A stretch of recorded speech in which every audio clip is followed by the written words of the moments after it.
안녕하세요. 자동차 읽어주는 남자 이상입니다. 오늘은 여러분들께 쉐보레에서 새롭게 출시한 신형 트레일블레이저 페이스리프트 모델의 시승기를 전해드릴까 하는데요. 먼저 오늘 제가 타고 있는 신형 트레일블레이저의 스펙부터 한번 말씀드려 보도록 하겠습니다. 트레일블레이저 페이스리프트는 국내 4가지 트림으로 출시가 되었습니다. 그 중에서 제가 지금 타고 있는 모델은 액티브 트림의 프리미엄 패키지와 스위처블 AWD, 그러니까 모든 옵션이 포함된 풀옵션 모델이라고 보시면 됩니다. 그래서 차량 가격은 3,410만 원입니다. 그래서 트레일블레이저가 또 신형이 되면서 페이스리프트가 되면서 가격이 조금 또 올랐습니다. 그래서 가격적으로 좀 올랐기 때문에 과연 그 가격을 주고 사도 되는지, 그리고 이 바로 밑에 하나 동생 모델이 있죠. 트랙스 크로스오버라는 또 아주 매력적인 동생이 있기 때문에 제가 또 트랙스 크로스오버 시승기도 여러분들께 전달을 드렸었습니다. 그래서 오늘 트랙스와 트레일블레이저 한번 비교해서 여러분들께 말씀드려 보도록 할게요. 제가 느끼기에 트랙스를 추천드릴지 아니면 트레일블레이저를 추천드려야 할지 여러분들께 그 부분에 대해서도 한번 중점적으로 전달 드리도록 하겠습니다. 일단 파워트레인부터 한번 말씀드려 보도록 할게요. 이번에 파워트레인이 바뀌진 않았습니다. 기존의 트레일블레이저가 가지고 있던 1.35L 가솔린 엔진을 그대로 가지고 있고, 변속기 같은 경우에는 기본 트림부터는 무단 변속기가 적용이 됩니다. 그런데 스위처블 AWD 옵션을 추가하게 되면 4륜구동이 추가됨과 동시에 9단 자동 변속기로 변경이 되게 돼요. 제가 이 변속기에 대해서 말씀드리고 싶은 부분이 좀 많은데, 9단 변속기로 바뀌었음에도 변속이 그렇게 직결감이 뛰어나다거나 매끄럽지는 않은 편입니다. 그리고 변속이 그렇게 빠릿한 느낌도 아니고요. 그리고 효율이 그렇게 좋다라고 느껴지지도 않는 것 같습니다. 원래 9단 변속기, 이렇게 다단 변속기를 쓰는 이유는 RPM을 좀 적게 쓰면서 연비 효율을 좀 좋게 하는 그런 느낌도 있는데, 일단 RPM을 조금 많이 치고 올라가는 그런 느낌이 있어요. 제가 일상 영역, 주로 도심에서 한 3박 4일 동안 많이 시승을 했는데, 도심에서 이렇게 언덕을 올라갈 때도 그렇고 일반적으로 좀 급가속을 할 때도 RPM이 3000rpm 이상, 3에서 4000rpm 이상 올라가는 걸 제가 많이 좀 경험을 했습니다. 그래서 제가 무단 변속기를 타보지는 않았지만 되려 무단 변속기가 더 나을 수도 있겠다라는 생각이 드는 그런 변속기예요. 근데 이게 고속 주행을 했을 때는 괜찮거든요. 그런데 시내 주행 지금도 3000 거의 4000rpm을 넘겨서 4000rpm 이상까지 씁니다. 그러니까 약간 변속이 즉각적이진 않아요. 변속이 빠르진 않고 최대한 RPM을 좀 높게 끌어다 쓰는 느낌이에요. 그래서 뭐 1단에서 2단, 2단에서 3단 넘어갈 때 변속이 그렇게 빠르거나 매끄럽지는 않은 편입니다. 그래서 제 개인적으로는 이 9단 자동 변속기를 꼭 옵션으로 넣어야 할까라는 생각을 많이 했었어요. 지금 시승을 하면서. 그런데 이 9단 변속기만 옵션으로 적용할 수 있는 게 아니라 9단 변속기와 4륜구동, 스위처블 AWD가 같이 묶여있기 때문에 이 스위처블 AWD, 즉 4륜구동 때문에 이 옵션을 선택하시는 분들도 계시지 않을까 싶은데, 이게 이름에서부터 알 수 있다시피 스위처블 AWD 모델입니다. 그래서 내가 직접 바꿀 수 있는 4륜구동 옵션이다라는 것이죠. 그래서 여기 기어 변속기 앞쪽에 직접 버튼이 있어요. AWD, 내가 4륜구동을 끄고 켤 수 있는 버튼이 있습니다. 그래서 지금은 제가 2WD, 즉 전륜구동으로만 가고 있는 거예요. 그런데 이 버튼을 누르게 되면 4륜구동 모드로 바뀌게 되는 겁니다. 그런데 어디까지나 제 개인적인 생각으로는 이 정도 소형 SUV, 컴팩트 SUV에서는 굳이 4륜구동이 꼭 필요할까라는 그런 생각이 들었습니다. 사실 뭐 예전 4륜구동 같은 경우에는 정통 SUV에 적용이 돼서 뭐 험로를 탈출한다든지 오프로드를 주행한다든지 이런 부분이 강했는데, 요즘 4륜구동 같은 경우에는 그런 개념이 아니라 고속주행을 좀 더 안정적으로 한다든지 언덕이나 내리막길에서 좀 더 안정적인 주행을 하는 올로드 주행 시에 조금 더 나은 퍼포먼스를 내기 위한 게 최근에 뭐 차량들에 들어가 있는 4륜구동 시스템들입니다. 그런데 이런 컴팩트 SUV에서는 굳이 4륜구동까지 필요할까라는 생각을 하게 됩니다. 그래서 2륜구동으로만 주행을 하더라도 충분하다라는 생각이 들고요. 그리고 4륜구동을 또 켜게 되면 연비 효율이 떨어지기 때문에 2륜구동으로만 주행을 하더라도 충분하다, 뭐 언덕을 오른다든지 그럴 때 있어서 충분하다라고 생각이 들었습니다. 그래서 추가 옵션으로 제공하는 스위처블 AWD와 9단 자동 변속기에 묶여있는 그 옵션 같은 경우에는 저라면 아마 선택을 안 할 것 같습니다. 이번 신형 트레일블레이저에서 제가 직접 타보니까 무단 변속기가 더 나을 수도 있겠다, 그런 생각이 들었어요. 그런데 아마 트레일블레이저를 고려하시는 분들 중에서는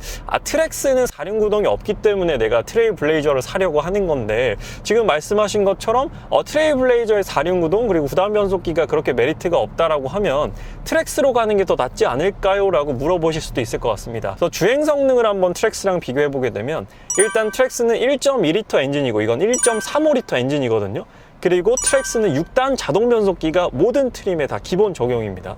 근데 무단 변속기라고 봤을 때 변속기의 차이가 있고, 지금 제가 타고 있는 9단 변속기인데 6단 변속기와 비교했을 때 큰 차이는 없었습니다. 뭐 연비적으로 봤을 때도 그렇고 9단 변속기가 엄청나게 메리트 있다라고 느끼진 못했기 때문에 뭐 변속기에서는 트랙스와 비교하더라도 크게 트레일블레이저가 우위를 점하고 있다라고는 말씀드리긴 어려울 것 같아요. 그리고 출력 같은 부분을 보더라도 이 트레일블레이저는 156마력의 토크 24를 발휘합니다. 근데 트랙스는 1.2L라서 그것보다 한 17마력 정도 낮아요. 사실 17마력이면 거의 운전자가 체감할 수 없을 정도의 정말 극소량의 마력이기 때문에 사실 뭐 출력 부분에서도 차이가 많이 나는 편은 아닙니다. 그렇기 때문에 제 개인적으로 생각하는 파워트레인에서 트랙스와 트레일블레이저의 차이는 미미하다라고 말씀드리고 싶고, 일단 가장 큰 차이점, 일단 운전석에 타자마자 느껴지는 차이점은 운전석 시트 포지션이 확실히 트레일블레이저가 높습니다.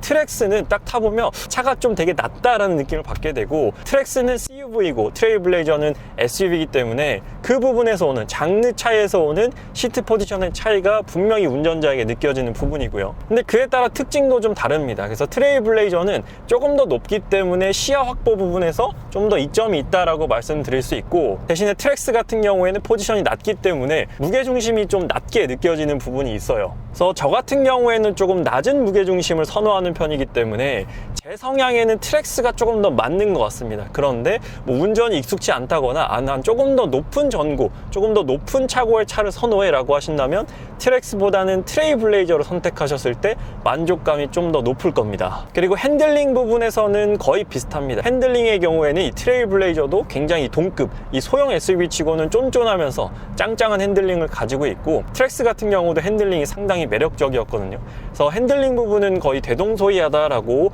말씀드리고 싶습니다. 두 차량 모두 다 핸들링은 소형 SUV인 걸 치고는 상당히 준수한 편이에요. 그리고 두 차량 모두 매력적인 부분은 일단 하체 세팅입니다. 쉐보레 하면 탄탄한 하체를 가졌다, 탄탄한 이 셰시를 가졌다라는 게 쉐보레 차량들이 가지고 있는 근본적인 장점인데, 그 부분은 확실히 뭐 현대, 기아의 소형 SUV에 비해서 확실하게 이 쉐보레 차량들이 가지고 있는 장점이다라고 말씀드리고 싶습니다. 그렇다면 그 맨날 말하는, 맨날 저를 포함해서 다른 분들도 얘기하는 짱짱한 하체가 탄탄하다는 느낌을 어떨 때 좀 크게 와닿을 수 있냐라고 궁금해 하시는 분들도 계실 것 같은데, 크게 두 가지 상황입니다. 첫 번째는 갑작스럽게 차선을 변경했을 때, 두 번째는 한 100km, 80km 이상 고속으로 주행했을 때, 이 두 가지 상황에서 이 짱짱한 하체를 가장 크게 운전자가 느낄 수 있지 않을까라고 생각이 듭니다. 그래서 갑작스럽게 차선을 변경했을 경우 확실히 트랙스라든지 트레일블레이저 같은 경우에는 자세를 금방 잘 잡습니다. 그래서 이렇게 급격하게 이렇게 회두를 하더라도 차가 많이 흔들리지 않고 막 이렇게 우왕좌왕하지 않는다는 것이죠. 그래서 하체가 탄탄하게 이제 잡아주기 때문에 뭐 우리가 헬스를 할 때도 그렇잖아요. 하체가 탄탄하고 무게중심이 잘 받쳐줘야 상체도 할 수 있게끔 되어 있는데, 뭐 자동차도 똑같습니다. 하체가 좀 흐물흐물하거나 하체가 못 받아주면 차가 이렇게 많이 이렇게 움직이는 그런 경향을 띠게 되죠. 그리고 고속주행에서도 그렇습니다. 지금 80km 이상으로 주행을 하는데, 이렇게 고속주행할 때 확실히 하체가 탄탄하면 뭔가 되게 안정적인 느낌을 받게 돼요. 지금 이건 세단이 아니고 전고가 높은 SUV임에도 고속주행을 보면 확실히 안정적이다, 이래서 하체가 좀 탄탄하다라고 하는구나. 100km 그 이상을 지금 넘은 속도였는데 이 정도 소형 SUV에서 이 정도 안정감이 나온다라는 게 믿겨지지 않을 정도로 되게 안정적인 느낌을 제공해 줍니다. 이건 트랙스에서도 똑같이 느꼈던 부분이었어요. 다만 방금도 RPM이 4000rpm 이상을 상회를 했습니다. 그래서 9단 자동 변속기인 걸 치고는 RPM을 너무 많이 써요. 네, 이렇게 RPM을 많이 쓰게 되면 당연히 지금도 3500rpm 이상을 쓰는데 그냥 지금 강남대로거든요. 강남대로에서 그냥 제가 급 악셀을 밟은 것도 아니고 지그시 속도를 리니어하게 올리는데도 막 3500, 4000rpm까지 올라가니까 이렇게 되면 연비 부분에서도 마이너스가 많이 되는 거죠. 그렇기 때문에 9단 자동 변속기는 뭐 조금 조합을 잘못했는지 모르겠지만 뭐 그렇게 추천드리고 싶지는 않습니다. 그래서 확실히 이 동급에 있는 현대기아 자동차, 또 많은 분들이 함께 고려하시는 뭐 니로, 코나, 셀토스, 그리고 쌍용의 티볼리까지 이렇게 4형제, 지금 이 트레일블레이저까지 하면 5형제죠. 5형제를 많이 고민하실 것 같은데 5형제 중에서는 확실히 하체와 이런 셰시, 핸들링 이 부분은 트레일블레이저가 월등히 높습니다. 이 차가 1위예요. 그 부분만 보면. 그런데 뭐 상대적으로 아쉬운 부분은 옵션 부분이겠죠. 옵션에서 아쉬운 부분은 뭐 컴바이너 타입이긴 하지만 타 브랜드에는 헤드업 디스플레이가 있는 모델이 있죠. 그런데 헤드업 디스플레이가 없습니다. 헤드업 디스플레이는 없지만 여기 빨간색 LED를 통해서 전방 충돌 방지 어시스트, 그러니까 앞차랑 갑작스럽게 가까워져서 충돌이 감지가 되면 이 헤드업 디스플레이처럼 빨간색 점점점으로 경고를 해주는 기능이 있긴 있습니다. 정보를 표시해주는 건 아니지만 경고해주는 헤드업 디스플레이가 있다라고 보시면 되고, 그리고 요즘 또 많은 분들께서 원하시는 뭐 반자율 주행, 스마트 크루즈 컨트롤, 어댑티브 크루즈 컨트롤 중에서 차선 이탈 방지 기능은 있지만 핸들 조향이나 차로의 중앙을 유지해주는 기능이 이 트레일블레이저에는 없습니다. 신형인데도 그 기능이 없기 때문에 다른 모델들, 타 브랜드 다른 모델들은 적용할 수 있는 모델들이 있죠. 그렇기 때문에 완전한 반자율 주행은 쓸 수가 없습니다. 그래서 앞차와 차간거리 유지만 가능하다라는 부분이 조금 이 트레일블레이저가 가지고 있는 옵션 부분에서의 아쉬움이다라고 느껴질 수 있을 것 같아요. 그리고 또 하나의 아쉬움은 오토홀드 기능이 없다는 겁니다. 오토홀드라는 것은 내가 이렇게 주행을 하다가 정차했을 때 브레이크를 밟으면 그냥 차가 정지해 있는 거죠. 그리고 엑셀을 지그시 밟아주면 재출발이 가능한 건데, 대부분의 브랜드들은 버튼으로 제공하고 뭐 메세데스 벤츠나 제 디펜더 같은 경우에도 브레이크를 밟은 상태에서 한 번 더 빠르고 깊게 꾹 밟으면 오토홀드가 작동이 됩니다. 그런데 이 트레일블레이저는 그 두 가지 방식 모두 지원하지 않습니다. 그냥 오토홀드가 아예 없어요, 이 차에. 그래서 제가 이렇게 지금 강남대로를 지나가고 있는데 이렇게 정차했을 때 계속 브레이크를 밟고 있으면 좀 발목에 피로도 올 수 있고 그러니까 좀 쉬고 싶잖아요. 그래서 이렇게 원래 오토홀드가 있으면 꾹 밟거나 버튼을 켜서 사용하면 되는데 오토홀드가 없습니다. 이걸 불편해 하시는 분들도 상당히 많으실 거예요. 사실 뭐 헤드업 디스플레이가 있다가 없는 건 뭐 그럴 수 있어요. 그런데 오토홀드는 쓰다가 안 쓰면 상당히 불편할 수 있거든요. 그런 부분에서 옵션의 부재, 옵션이 현대 기아에 비해서는 조금 부족하다. 셀토스나 니로, 코나에 비해서는 좀 부족함이 있다라고 말씀드리고 싶습니다. 근데 또 셀토스나 니로, 코나에 없는 옵션이 있어요. 바로 무선 애플 카플레이, 무선 안드로이드 오토, 미러링 부분입니다. 현대기아 제네시스는 지금까지 다 유선 애플 카플레이, 안드로이드 오토를 지원을 합니다. 그건 뭐 그랜저도 그렇고 제네시스 G80도 그렇고 뭐 5천만 원, 7천만 원, 1억이 돼도 GV80도 선을 써야 돼요. 그런데 이 차는 선 없이 무선으로 이제 애플 카플레이와 안드로이드 오토 지원이 되기 때문에 그런 부분에서 좀 메리트가 있죠. 그래서 순정 내비, 기본 내비는 없습니다. 기본 내비는 없지만 어차피 있어도 안 써요. 수입차 같은 경우에 순정 내비 잘 안 쓰잖아요. 그렇기 때문에 뭐 순정 내비가 없다라는 부분은 크게 단점으로 와닿진 않습니다. 어차피 T맵이나 카카오 내비, 네이버 지도로 쓰면 되기 때문에 그 부분이 단점이라고 생각되지는 않는데, 안전 사양 부분에서 아까 말씀드렸듯 차로 중앙 유지라든지 오토홀드 부분, 이 부분의 부재로 인해서 조금 불편할 수 있다 라고 말씀드리고 싶습니다. 그렇다면 아까 말씀드리던 부분으로 다시 좀 돌아와서 트랙스와 트레일블레이저 중에 한 대만 골라주세요 라고 질문을 하신다면 저는 솔직히 말씀드릴게요. 저는 트랙스를 고를 것 같습니다. 일단 저는 무게중심을 조금 더 낮은 차를 좋아하고, 그리고 가격적으로 봤을 때 트랙스 액티브 트림 기준의 풀옵션이 지금 제가 타고 있는 트레일블레이저 액티브 트림의 풀옵션 대비 500만 원 더 저렴합니다. 사실 500만 원이면 엄청 큰 돈이에요.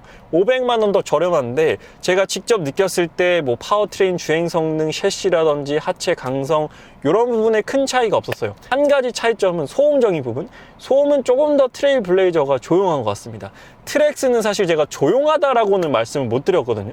트랙스는 확실히 조용한 차는 아니었습니다. 트레일블레이저는 확실히 트랙스보다는 좀 조용하다, 정숙하다라고 느껴지는 부분이 있습니다. 그런데 저는 주행하면서 항상 뭐 음악을 듣는 편이기 때문에 그 정도 정숙성 차이는 충분히 감안할 수 있어요. 그래서 트랙스와 트레일블레이저 중에 하나만 고르라면 트랙스를 고르겠다라고 말씀드리고 싶고, 그럼에도 트레일블레이저가 좀 더 나은 점은 없나요? 라고 말씀을 하신다면 일단 출력도 거의 비슷하고요. 꼭 나는 4륜구동을 넣어야겠다라고 하시면 무조건 트레일블레이저죠. 왜냐하면 트랙스는 4륜구동을 아예 지원하지 않기 때문에 만약에 나는 무조건 4륜구동이 필요해 하면 트레일블레이저로 선택하셔야겠죠. 그리고 난 조금 더 전고가 높은 차를 원하고 이런 박시한 디자인의 차를 원해 하신다면 트랙스보다는 트레일블레이저가 더 맞을 거고, 디자인적으로 보면 저는 트랙스보다는 트레일블레이저가 제 취향이긴 합니다. 트랙스는 CUV 장르잖아요. 그래서 약간 어떻게 보면 세단도 아니고 SUV도 아니고 이도저도 아닌 애매한 그런 디자인일 수도 있습니다. 그런데 이 트레일블레이저는 딱 각진 모양이, 제가 지금 타고 있는 이 외장 컬러도 피스타치오 카키라고 해서 되게 예쁜 컬러고, 또 액티브 트림은 루프가 기본적으로 화이트입니다. RS 트림은 블랙인데 액티브 트림은 모두 다 화이트로 제공이 되거든요.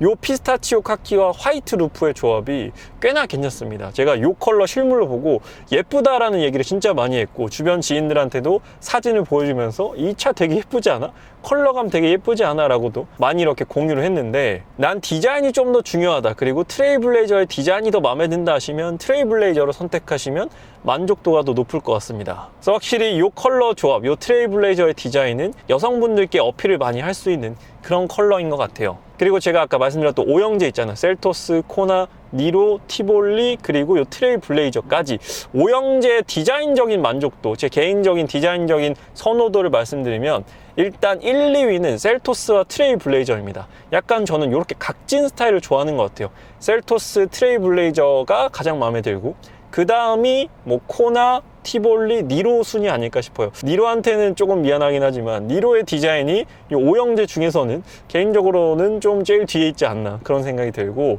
이 트레일블레이저가 이번에 페이스리프트 되면서 많이 바뀌진 않았거든요. 근데 되게 멋있어졌어요.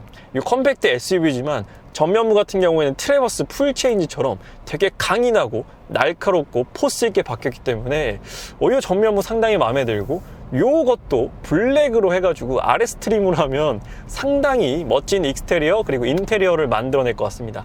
RS 트림은 또 이 스티어링 휠, 핸들 디자인이 달라요. D컷에다가 3시와 9시 방향은 또 타공 가죽이기 때문에 사실 이런 소형 SUV에서 그렇게 두 가지 스티어링 휠을 제공하고 인테리어를 아예 다르게 제공한다는 것도 소비자 입장에서는 되게 고마운 부분이죠.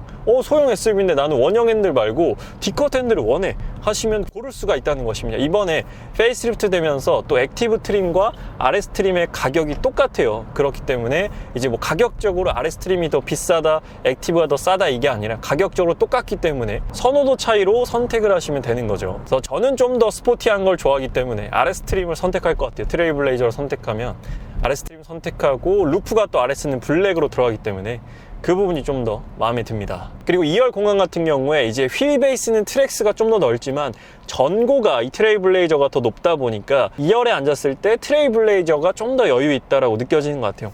트레일블레이저도 이 무릎 공간이 좁진 않거든요. 결코 좁진 않는데 헤드룸이 확실히 좀 넉넉하다 보니까 거기서 오는 쾌적함이 좀 전달이 되는 것 같습니다. 그래서 오늘은 여러분들께 쉐보레에서 새롭게 출시한 신형 트레일블레이저 페이스리프트 모델의 시승기를 전달 드렸습니다. 제가 다음 리뷰로는 이 차량의 익스테리어와 인테리어, 실내 공간에 대한 리뷰 준비되어 있으니까요. 해당 영상도 트레일블레이저 고민하시는 분들 시청하시면 도움이 많이 되실 겁니다. 그래서 트레일블레이저가 아주 멋진 동생이 생겨가지고 조금 위기감을 많이 느꼈을 것 같아요.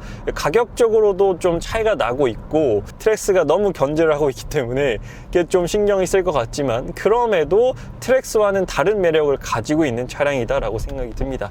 일단 디자인이 완전 다르잖아요. 그렇기 때문에 그 디자인 차이에서 오는 뭐 개인적인 호불호, 그리고 4륜구동을 지원한다, 4륜구동 저는 추천드리진 않았지만 4륜구동이 꼭 필요하신 분들도 계시기 때문에 4륜구동을 선호하시는 분들에게 또 트레일블레이저라는 선택권이 제공이 된다라는 것이죠. 그래서 트레일블레이저 리뷰 2편도 많은 기대 부탁드리도록 하고요. 오늘 시승기는 여기서 마치도록 하겠습니다. 아직 자동차 읽어주는 남자 구독 안 하신 분들께서는 구독과 좋아요 한 번만 부탁드리도록 하고요. 앞으로도 다양한 자동차 소식 꾸준히 전달드리도록 하겠습니다. 지금까지 자동차 읽어주는 남자 이상이었습니다. 시청해주셔서 감사합니다.